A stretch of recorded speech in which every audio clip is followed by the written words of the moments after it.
Caminaban lentamente, encorvados en apretada fila, siguiendo con atención los movimientos de Gollum. Los pantanos eran cada vez más aguanosos, abriéndose en vastas lagunas, y cada vez era más difícil encontrar dónde poner el pie sin hundirse en el lodo burbujeante.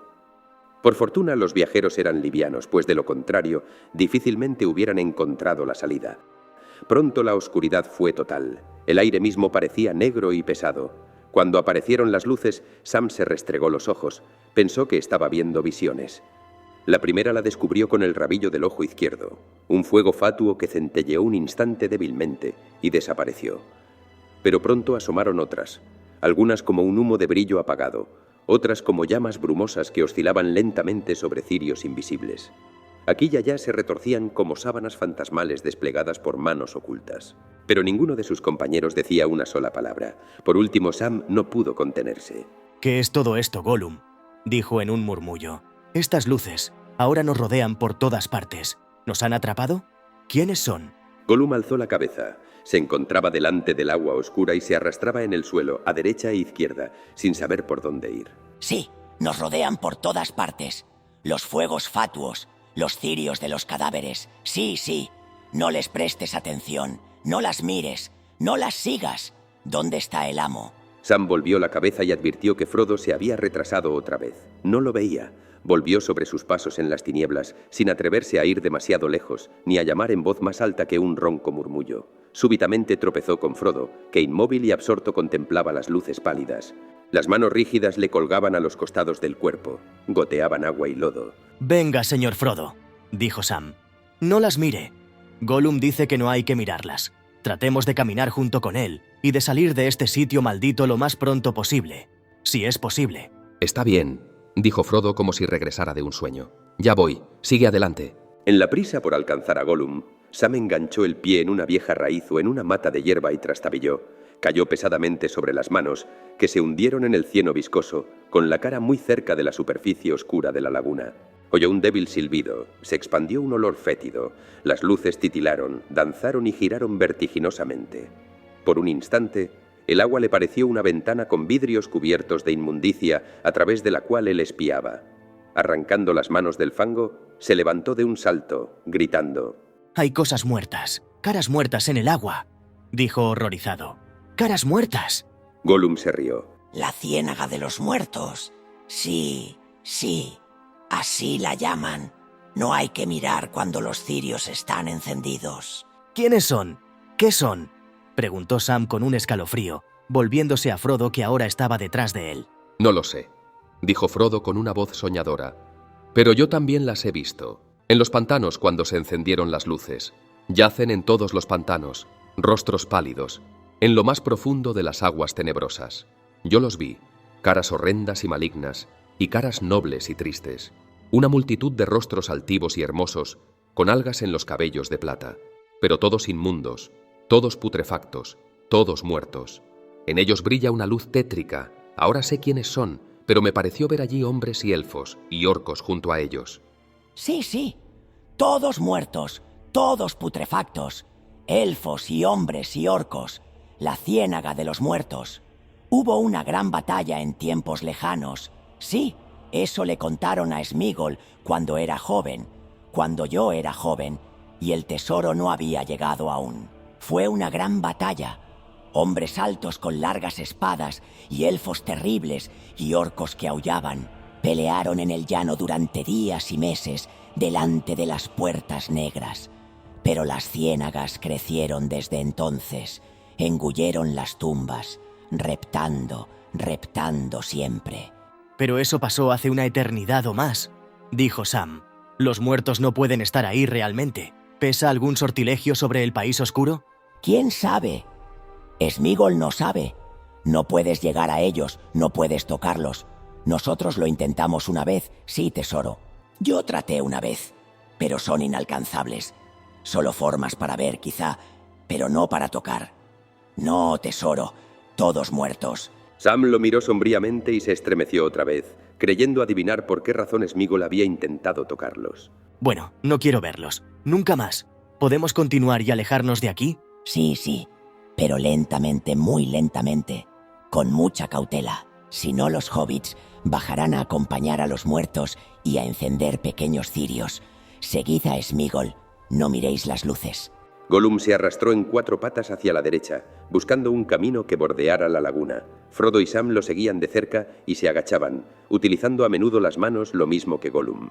3 pequeños tesoros de Gollum seremos, si esto dura mucho más, murmuró Sam. Llegaron por fin al extremo de la Laguna Negra y la atravesaron reptando o saltando de una traicionera isla de hierbas a la siguiente.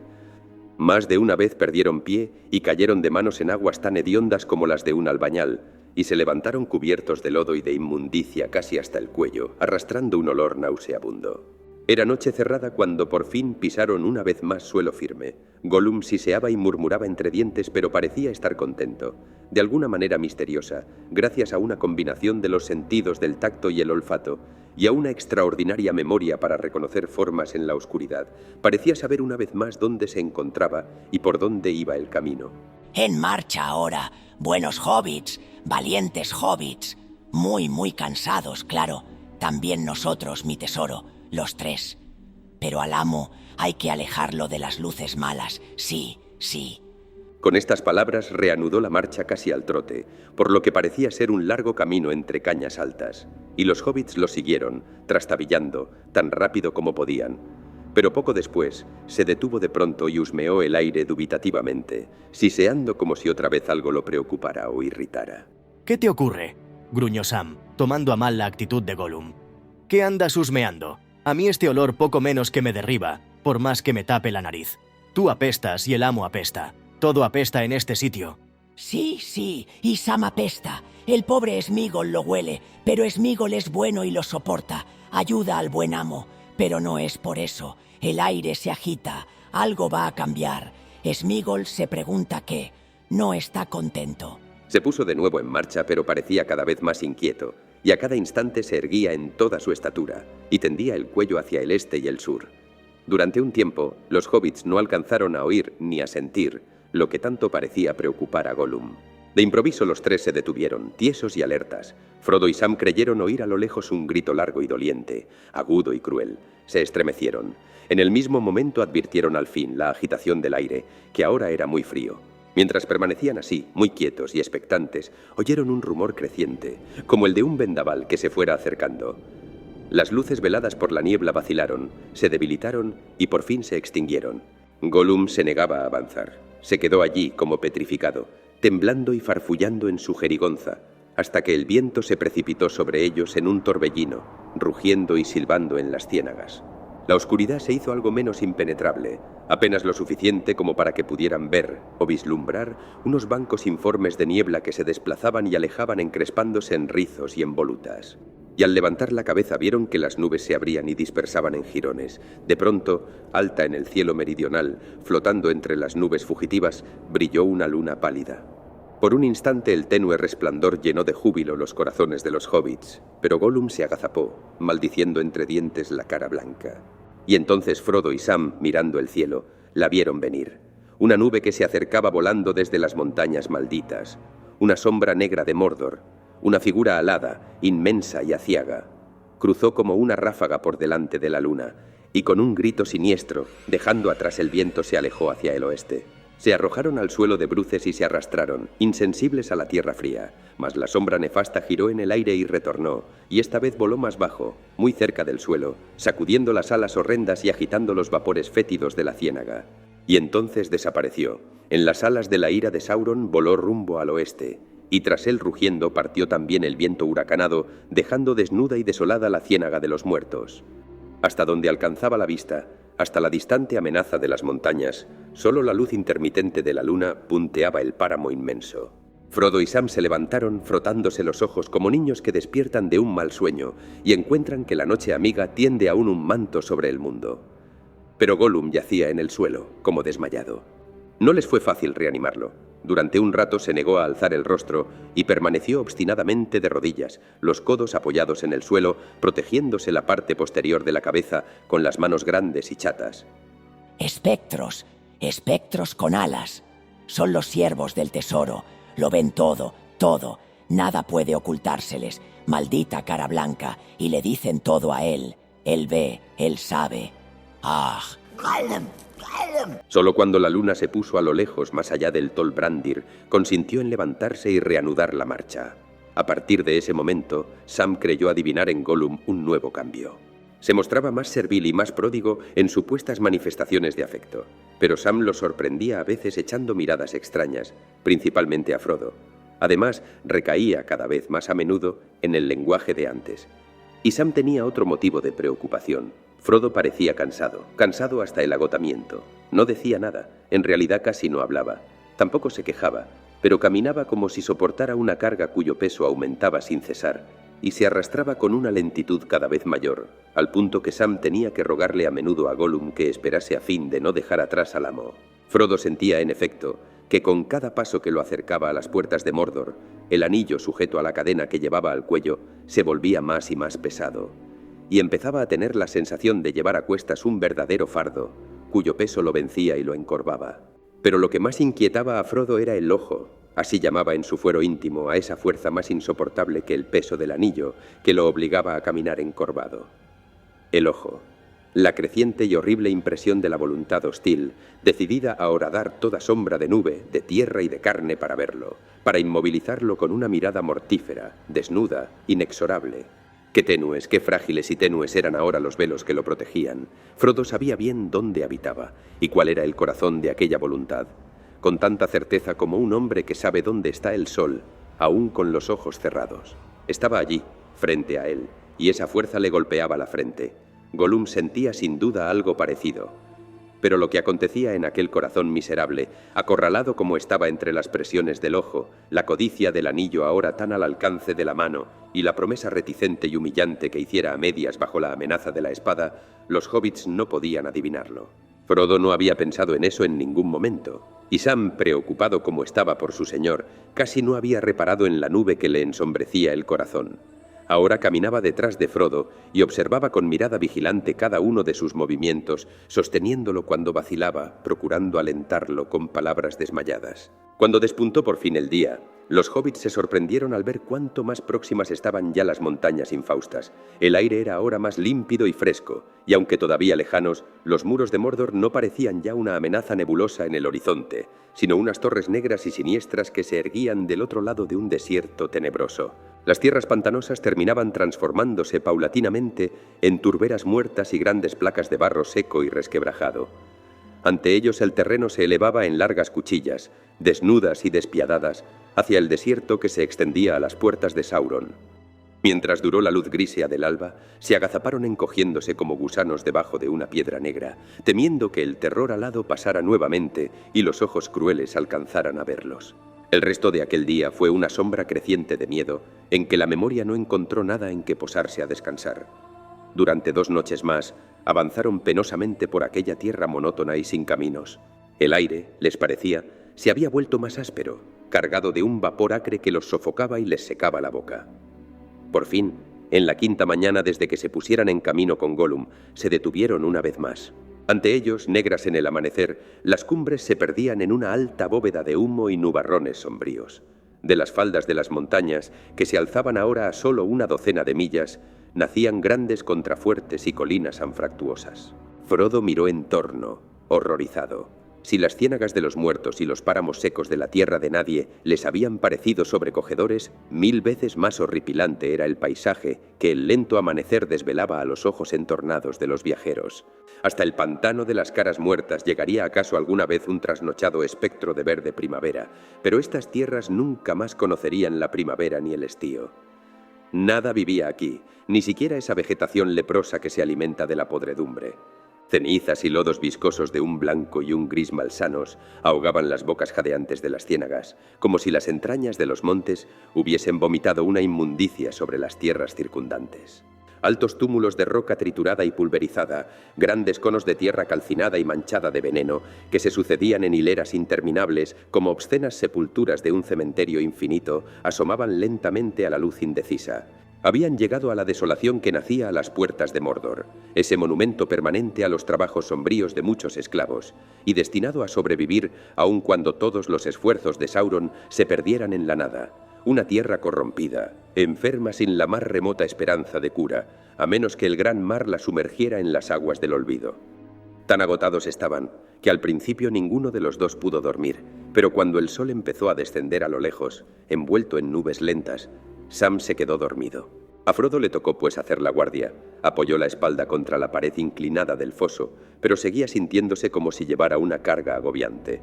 Alzó los ojos al cielo estriado de humo y vio fantasmas extraños, jinetes negros y rostros del pasado. Flotando entre el sueño y la vigilia, perdió la noción del tiempo, hasta que el olvido vino y lo envolvió. Sam despertó bruscamente, con la impresión de que su amo lo estaba llamando. Era de noche. Frodo no podía haberlo llamado, porque se había quedado dormido y había resbalado casi hasta el fondo del pozo. Gollum estaba junto a él. Por un instante Sam pensó que estaba tratando de despertar a Frodo, pero enseguida comprendió que no era así. Gollum estaba hablando solo. Sméagol discutía con un interlocutor imaginario que utilizaba la misma voz, solo que la pronunciación era entrecortada y sibilante. Un resplandor pálido y un resplandor verde aparecían alternativamente en sus ojos mientras hablaba. Sméagol prometió, decía el primer pensamiento. Sí, sí, mi tesoro. Fue la respuesta. Hemos prometido, para salvar nuestro tesoro, para no dejar que lo tenga él, nunca. Pero está yendo hacia él. Con cada paso se le acerca más. ¿Qué pensará hacer el hobbit? Nos preguntamos. Sí, nos preguntamos. No lo sé. Yo no puedo hacer nada. El amo lo tiene. Sméagol prometió ayudar al amo. Sí, sí, ayudar al amo, el amo del tesoro. Pero si nosotros fuéramos el amo, podríamos ayudarnos a nosotros mismos, sí, y a la vez cumplir las promesas. Pero Sméagol dijo que iba a ser muy bueno, buenísimo. Buen hobbit. Quitó la cuerda cruel de la pierna de Sméagol. Me habla con afecto. Ser muy bueno, buenísimo, mi tesoro. Seamos buenos entonces, buenos como los peces, dulce tesoro, pero con nosotros mismos, sin hacerle ningún daño al buen hobbit, naturalmente. No, no, pero el tesoro mantendrá la promesa. Quítaselo entonces y será nuestro. Entonces nosotros seremos el amo, Gollum. Haremos que el otro hobbit, el malo y desconfiado, se arrastre por el suelo, sí, Gollum. ¿No al hobbit bueno? Oh, no, si eso nos desagrada. Sin embargo, es un bolsón, mi tesoro, un bolsón. Y fue un bolsón quien lo robó. Lo encontró y no dijo nada, nada. Odiamos a los bolsones. No, no a este bolsón. Sí, a todos los bolsones. A todos los que retienen el tesoro. Tiene que ser nuestro. Pero él verá, él sabrá, él nos lo quitará. Él ve, él sabe. Él nos ha oído hacer promesas tontas, contrariando sus órdenes. Sí, tenemos que quitárselo. Los espectros buscan. Tenemos que quitárselo. No para él. No, dulce tesoro. Escucha, mi tesoro. Si es nuestro, podremos escapar. Hasta de él, Podríamos volvernos muy fuertes. Más fuertes tal vez que los espectros. El señor Sméagol, Gollum el Grande, el Gollum. Comer pescado todos los días, 3 veces al día, recién sacado del mar. Gollum, el más precioso de los tesoros. Tiene que ser nuestro. Lo queremos, lo queremos, lo queremos. Pero ellos son 2. Despertarán demasiado pronto y nos matarán. Ahora no, todavía no. Lo queremos, pero... Y aquí hubo una larga pausa, como si un nuevo pensamiento hubiera despertado. Todavía no, Tal vez no. Ella podría ayudar. Ella podría, sí. No, no, así no. Sí, lo queremos, lo queremos. Cada vez que hablaba el segundo pensamiento, la larga mano de Gollum avanzaba lentamente hacia Frodo, para apartarse luego de pronto, con un sobresalto, cuando volvía a hablar Sméagol. Finalmente, los 2 brazos con los largos dedos flexionados y crispados se acercaron a la garganta de Frodo. Fascinado por esta discusión, Sam había permanecido acostado e inmóvil, pero espiando por entre los párpados entornados cada gesto y cada movimiento de Gollum. Como espíritu simple, había imaginado que el peligro principal era la voracidad de Gollum, el deseo de comer hobbits. Ahora caía en la cuenta de que no era así. Gollum sentía el terrible llamado del anillo. Él era evidentemente el Señor Oscuro, pero Sam se preguntaba quién sería ella, una de las horrendas amigas que la miserable criatura había encontrado en sus vagabundeos, supuso. Pero al instante se olvidó del asunto, pues las cosas habían ido sin duda demasiado lejos y estaban tomando visos peligrosos. Una gran pesadez le agarrotaba todos los miembros, pero se incorporó con un esfuerzo y logró sentarse.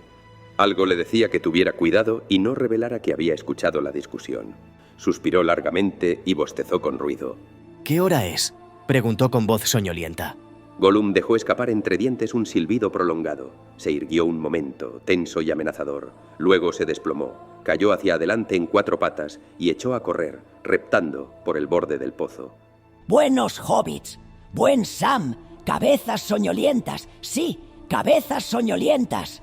Dejad que el buen Sméagol haga la guardia, pero cae la noche. El crepúsculo avanza. Es hora de partir.